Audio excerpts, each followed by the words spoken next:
Oke, perkenalkan nama saya Irfan Setiawan, saya dari kelas Sosiologi 2. Saya akan mewawancarai Anda tentang harmoni sosial dan konflik sosial. Pertama-tama boleh perkenalkan diri Anda?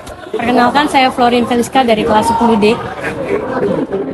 Pertanyaan pertama dari harmoni sosial. Menurut kamu, harmoni sosial itu apa dan apakah harmoni sosial itu penting? Menurut saya, harmonisasi sosial itu keadaan di mana masyarakat itu saling menghormati dan tidak ada konflik antar sesama. Dan menurut saya juga harmonisasi sosial ini sangat penting karena bisa menjaga hubungan kita satu sama lain. Pertanyaan kedua, bagaimana cara kamu dan teman-temanmu menyikapi keragaman budaya dan etis di lingkungan kelas agar harmonis? Cara saya sendiri untuk mengatasi supaya hubungan saya dan teman-teman saya tetap terjaga itu, kami pastinya itu punya budaya yang berbeda karena kami juga punya pemikiran yang berbeda itu, jadi intinya saling menghargai aja sih dan nggak terlalu maksa satu sama lain. Oke. Pertanyaan ketiga, menurutmu apa peran guru dalam menciptakan suasana belajar yang harmonis dan bebas dari diskriminasi di kelas? Peran guru ini sangat penting banget sih sebenarnya. Guru itu harus jadi lebih tegas juga supaya murid-muridnya ini nggak semena-mena sama guru, dan juga guru itu menurut saya jangan terlalu nekenin muridnya untuk cepat-cepat ngumpulin tugas dengan waktu yang singkat aja sih. Pertanyaan keempat, bagaimana cara kamu secara individu berkontribusi dalam menjaga kebersihan dan kerapian lingkungan kelas juga sekolah agar tercipta suasana yang nyaman dan harmonis? Kalau aku sendiri, cara aku menjaga kebersihan supaya lingkungan sekolah aku tetap harmonis itu, aku sangat memperhatikan kebersihan mulai dari kelas aku dulu deh. Kalau misalnya di sekitaran aku itu ada botol yang udah kosong tapi nggak ada yang buang, aku buang.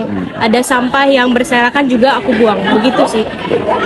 Lanjut ke pertanyaan konflik sosial. Yang pertama, apakah kamu pernah melihat atau mengalami konflik di kelas maupun sekolah? Apa tindakan yang kamu ambil saat terjadinya konflik? Kalau untuk konflik sih pastinya sering terjadi ya di kelas maupun di luar lingkungan juga. Tapi cara menyikapinya itu saling memaafkan sih. Pertanyaan kedua, menurut kamu apa yang dapat dilakukan oleh pihak sekolah untuk mencegah terjadinya konflik, diskriminasi atau bully? Menurut saya sekolah itu harus mengambil tindakan yang lebih tegas dan tidak melulu hanya diberikan peringatan saja, tapi harus ada tindakan nyatanya gitu. Kalau ada murid yang nakal ya harus langsung dihukum, jangan cuma dikasih surat pernyataan.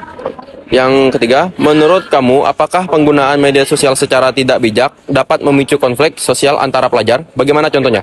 Tentu saja karena media sosial ini kan sekarang makin kesini itu makin banyak menjurunya ke arah negatif. Contohnya nggak usah jauh-jauh deh, kalau misalnya kita lagi kesel itu kan juga sering membuat story-story yang berhubungan dengan kekesalan kita itu. Tapi kalau misalnya kita salah dalam membuat kata-kata di story itu, bisa aja menyinggung yang padahal niatnya kita nggak menyinggung mereka gitu. Pertanyaan keempat, menurut kamu sendiri apa itu pengertian konflik sosial? Mengapa konflik sosial bisa terjadi?